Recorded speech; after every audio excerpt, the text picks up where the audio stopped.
నమస్తే, welcome to website Telugu. నేను మీ అర్జున్. ఈరోజు చిన్న టాపిక్ కానీ చాలా పెద్దగా విషయం. అది ఏదంటే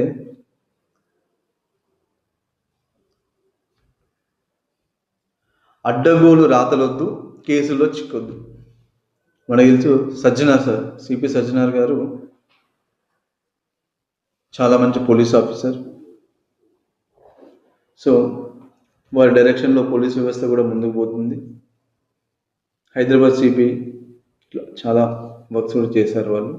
అడ్డగోలు రాతలొద్దు, కేసుల్లో చిక్కొద్దు అంటే సోషల్ మీడియాలో, యూట్యూబ్లలో, ఆయా ఛానల్స్లలో ఇష్టానుసారంగా ఒక విషయం ఉన్నది లేనట్టు, ఉన్నట్టు సృష్టించి వ్యూస్ కోసమో, లైక్స్ల కోసమో, లేదంటే సబ్స్క్రిప్షన్స్ కోసమో, సబ్స్క్రైబర్స్ పెరగడానికి కోసము ఇష్టానుసారంగా సోషల్ మీడియాలో రాస్తున్నారు. అటువంటి రాతలు రాయడం బంద్ చేయండి. ఇప్పటికైనా రాతలు రాసిన వారిని మేము పట్టుకొని మరి శిక్షిస్తాము. ఠాణాలకు వెళ్ళి పరిస్థితి వస్తుంది. దయచేసి అట్లాంటి ఇన్ఫ్లుయెన్సర్లుగా ఉన్నా కూడా, ఈ దేశంలో ఉన్న, విదేశాల్లో ఉన్న, రీసెంట్గా జరిగిన ఒకటి మన నాంపల్లి జరిగిన ఒక యూట్యూబర్ దాని గురించి మాట్లాడుతూ అంతా మా ఇష్టం. ఓ యూట్యూబర్ అగ్ని ప్రమాదంలో చిక్కుకొని మరణించిన వ్యక్తిపై ప్రతికూల వీడియోలా చేయడం, కొందరు వాట్సాప్ గ్రూపుల్లో షేర్ చేయడం గొడవలకు దారితీస్తుంది. అంటే వారు ఏమంటారంటే చేతిలో ఫోన్ ఉంటే, అపరితమైన డేటా ఉంటే చాలా, సామాజిక మాధ్యమాల వేదికలు ఇష్టానుసారం రాతలు రాస్తున్నారు. భావస్వేచ్ఛ పేరుతో నా ఇష్టం ఉన్నట్టు వాదిస్తున్నారు. ఇన్ఫ్లుయెన్సర్గా అవతారం ఎత్తి నిషేధిత యాప్లను ప్రమోట్ చేస్తున్నారు. లక్కీ డ్రా పేరుతో ప్రచారం చేస్తూ అమాయకులను మోసగిస్తున్నారు. తక్కువ ధరకే కార్లు, విల్లాలు, స్థలాలు సొంతం చేసుకుంటారని చెప్పేసి 10-15 మందిని అరెస్ట్ చేయడం జరిగింది. అంటే మనం రీసెంట్గా చూసినాం. పెద్ద ఇష్యూ అంటే లక్కీ డ్రా. సంక్రాంతికి 400కు 500కు లక్కీ డ్రా పెట్టడం, చాలామంది లక్కీ డ్రా తీసుకోవడం, ఎవరికి ఇవ్వకపోవడం. రీసెంట్గా ఒక కారు యజమాని కార్ షెడ్ పైన ధ్వంసం చేయడం జరిగింది. లక్కీ డ్రా ఇస్తామని చెప్పేసి కార్లు తక్కువ ధరకు ఇస్తామని చెప్పి చెప్పడం, పెద్ద పెద్ద కార్లు తక్కువ ధరకు వస్తున్న టోకెన్ ద్వారా అందుకోవచ్చు అని చెప్పడము. ఇలాంటి సన్నివేశాలు చూసాము. దానిపైన కరెక్ట్ కళ్యాణ్ మేడం గారు చాలా కొట్లాడడం జరిగింది, వారిని పట్టించే ప్రయత్నం చేయడం జరిగింది. అలాగే బెట్టింగ్ యాప్స్ పైన చాలా మందిని ఎంక్వైరీ చేయడం జరిగింది, విచారణకు పిలిచే ప్రయత్నం చేశారు. అలాగే ఇన్ఫ్లుయెన్సర్ అవతారం మీద యాప్లను ప్రమోట్ చేస్తున్నారు. లక్కీ డ్రా మీద ప్రచారం చేసి అమాయకులు మోసం, విల్లాలు, కార్లు ఇస్తామని చెప్పేసి మోసం చేయడు, వీడియోలు తీయడు, ఇవన్నీ చాలా వరకు మనం చూస్తున్నాం. ఎందుకంటే వాళ్ళని నమ్మి కూడా చాలా మంది ఇన్ఫ్లుయెన్సర్లను నమ్మి, ఒకవేళ ఒక అతనికి ఇన్ఫ్లుయెన్సర్గా ఉండి 1,00,000, 2 లక్షల సబ్స్క్రైబర్లు ఉన్న, 50 లక్షల సబ్స్క్రైబర్లు ఉన్న వాళ్ళని నమ్మి, ఎలాగైతే ఒక షాపింగ్ మాల్ ఓపెనింగ్కి వాళ్ళని తీసుకుపోయి డాన్స్ చేయించుడు కానీ, ఇలా వాళ్ళని చూసి మనం నమ్మి కొంటాం. మనం నమ్మి వాళ్ళని ప్రమోట్ చేసి, వాళ్ళు ప్రమోట్ చేయడం వల్ల మనం నమ్ముతాం. వాళ్ళు ఒక సెల్ ఫోన్ కొనడము, ఒక ఫ్రిడ్జ్ కొనడము, ఒక టీవీ కొనడము, లేకపోతే ఒక ట్యాబ్ కొనడము, ఇలా కొంటుంటాం వాళ్ళని నమ్మి. కానీ వాళ్ళు నిజమైన దాంట్లోని ప్రమోట్ చేస్తే ఎవరికి ఇబ్బంది లేదు. లేనిది ఉన్నట్టుగా చేసి, ఉన్నది లేనట్టుగా చేసి, ఇలా చేయడం వల్ల, ఇలా ప్రమోట్ చేయడం వల్ల చాలామంది తలుచుకొని లేని దాన్ని నిజంగా నమ్మి, అదే నిజమని తెలుసుకొని చాలామంది ఫేక్ వీడియోలు పెట్టడం కానీ, డీప్ ఫేక్ వీడియోలు చేయడం వల్ల కానీ చాలామంది మనోభావాలు దెబ్బతింటున్నాయి. సో ఇటువంటి ప్రచారాలు చేసే వాళ్ళని కఠినంగా అనుసరించే ప్రయత్నం మేము చేస్తున్నాము అని చెప్పేసి సజ్జనార్ సార్ మాట్లాడడం జరిగింది. అలాగే ఇలాంటి బయటపైన ఎవరన్నా తప్పుడు సమాచారం చేస్తుంటే, ఇష్టానుసారంగా మాట్లాడుతుంటే మీరు వెంటనే 100కి డైల్ చేయని చెప్పి కూడా మాట్లాడడం జరిగింది. అలాగే కొంతమంది రీసెంట్ చూస్తుంటే కొందరు ఇన్ఫ్లుయెన్సర్ సామాజిక మాధ్యమాల్లో మరింత గుర్తింపు పొందేందుకు విదేశాల్లో ఉంటూ వీడియోలు రూపొందిస్తున్నారు. పాతబస్తీ నగర శివార్లో కొందరు యూట్యూబ్ నిర్వహణకు విదేశాల్లో ఉన్న కొందరు ఆర్థిక సాయం చేస్తున్నట్టు పోలీసులు గుర్తించారు. స్థానికంగా చోటు చేసుకున్న ఘటనలు రెచ్చగొట్టేలా వీడియోలు రూపొందించాలంటూ సూచనలు అందుతున్నట్టు తెలుస్తోంది. రాబోయే పండుగలు, ఎన్నికల నేపథ్యంలో పోలీసుల యంత్రాంగం అప్రమత్తమైంది. స్ట్రాంగ్ వార్నింగ్ ఇది ఇలాంటి విషయాలు చేసే వాళ్ళకి, ఇటువంటి పాల్పడే వాళ్ళ కోసం. తెలుసు సజ్జనార్ సార్ గురించి తెలుసు. ఒక షూటర్, ఒక ట్రబుల్ షూటర్. ఆయన ఒక్కొక్క మెట్టెక్కి ఇక్కడ దాకా వచ్చిండు. ఎవరిని వదిలేడు. ఆయన దగ్గరికి పోయిందంటే ఇష్యూ. సో సామాజిక మాధ్యమాల్లో ఇష్టానుసారంగా రాస్తున్నా, యూట్యూబర్లు ఇష్టానుసారంగా వ్యవహరిస్తున్నా, ఉన్నది లేని విషయాలు ప్రజలకు చెప్పే ప్రయత్నం చేస్తున్నా, మంచి కంటెంట్ లేకున్నా, ఇలాంటి వాటిపైన వాళ్ళు ఒక టీమే నడుస్తుంది, ఒక బెటాలియన్ నడుస్తుంది, సర్చ్ ఆపరేషన్స్ పెడుతున్నారు. సో ఇట్లాంటి కార్యక్రమాలు పాల్పడితే వెంటనే శిక్షిస్తానని చెప్పేసి సజ్జనార్ గారు గట్టిగా మాట్లాడడం జరిగింది.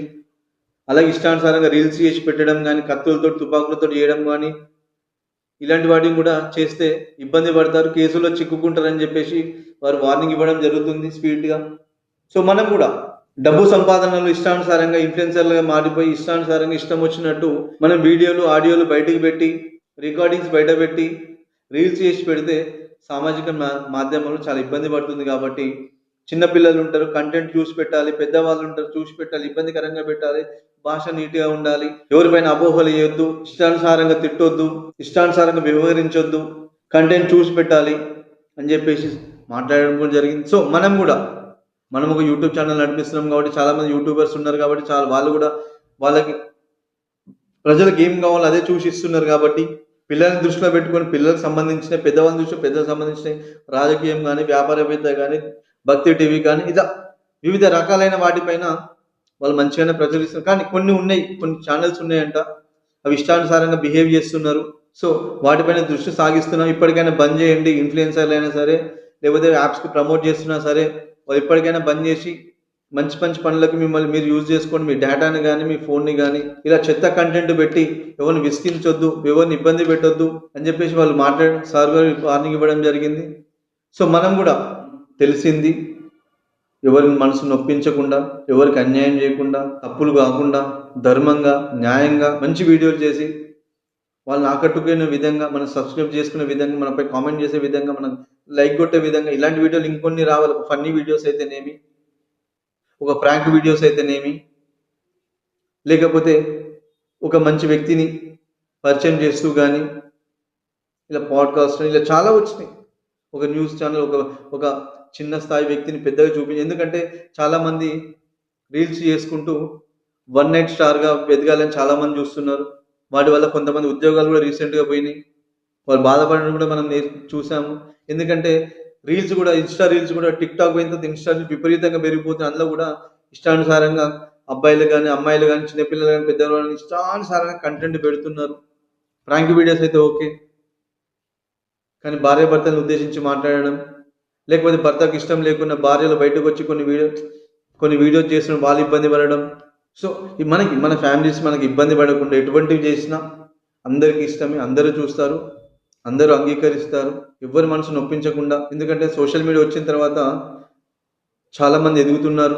అందరూ ఎదగండి, అందరూ మంచిగా ఉండాలి, అందరూ బాగుండాలి.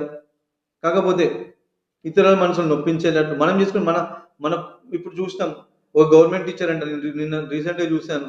పాపం వాళ్ళు మంచి గవర్నమెంట్ టీచర్, పిల్లలకు మంచి మంచి పాఠాలు చెప్తుంది, పిల్లలకు మంచిగా డాన్సెస్ నేర్పిస్తుంది. కానీ కొన్ని వినూత్నంగా ఆలోచించి కొంచెం వేరే డాన్సులు చేయడం వల్ల, వేరే పాటలు డాన్స్ చేయడం వల్ల దాన్ని సస్పెండ్ చేయడం జరిగింది. వాళ్ళు ఇప్పుడు బోరును ఏడుస్తున్నారు. దానికి బాధ్యతలు మనం చేసుకున్న పనికి మనమే కింద, మనం తీసుకున్న గోతులో మనమే పడ్డట్టు కదా. భార్యకి ఇష్టం లేని భర్త చేయొద్దు రీల్స్, భర్తకి ఇష్టం లేని రీల్స్ భార్య చేయొద్దు. ఇద్దరు ఇష్టంగా ఒక రీల్స్ చేసుకోండి.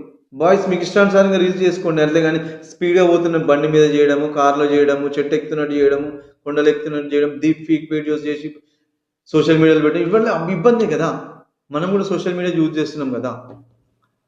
అందులో ఈ మధ్య అందరికీ ఫోన్స్ వచ్చేసిన సోషల్ మీడియాలో అందరూ ఫేస్బుక్లు కానీ, ఇన్స్టాగ్రామ్లు కానీ, యూట్యూబ్స్ కానీ అన్ని యూజ్ చేస్తున్నారు. సో వీటి వల్ల ఒకరు ఇబ్బంది పడతారు కదా, ఒక మనసు గాయపడతారు కదా. మంచి పాటలు పాడండి, మంచి ప్రోగ్రామ్స్ కండక్ట్ చేయండి, మీ స్టూడియోస్ పిలుచుకొని మంచి మంచి వ్యక్తుల్ని పరిచయం చేసే ప్రయత్నం చేయండి. ఒక యూట్యూబర్ ఇంకో యూట్యూబర్ని పిలిచి ఆయన మాట్లాడండి. ఎలా డెవలప్ అయ్యావు, ఎలా చేస్తావు, ఎలా నడుస్తుంది, నీ కంటెంట్ ఏది మంచిగా పోతుంది, ప్రజలు నేను ఎందులో ఆదరిస్తున్నారు, వాటిపైన ఇవ్వండి. కావాలంటే నన్ను విలువ, నేను వచ్చి మాట్లాడతాను. ఇంటర్వ్యూ తీసుకోండి, మీ ఇంటర్వ్యూ నాకు ఇవ్వండి. అందరం కలిసి బాగుపడాలి, అందరం కలిసి ముందుకు పోవాలి. మనం ఎందుకు అనవసరంగా చిన్న చిన్న విషయాలు బయట పెట్టుకొని తెలిసి తెలియక కంటెంట్ చేసి, నేను కూడా చాలాసార్లు తెలిసి తెలియక కొన్ని చేశాను, నా వల్ల కూడా కొంతమంది ఉంటే తప్పు క్షమించండి. బట్ నేను కూడా జాగ్రత్తగా చేసే ప్రయత్నం చేస్తున్నాను. లైవ్లో మాట్లాడుతున్నాం కానీ అక్కడిక్కడ కొన్ని తప్పులు పోతే క్షమించండి. కానీ సో సజ్జనార్ సిపి గారు అయితే గట్టిగా చెప్పడం జరిగింది, కంటెంట్ చూసి పెట్టండి. ఇష్టానుసారంగా ఇన్ఫ్లుయెన్సర్ లేకుండా ఇష్టానుసారంగా కంటెంట్ ఇచ్చి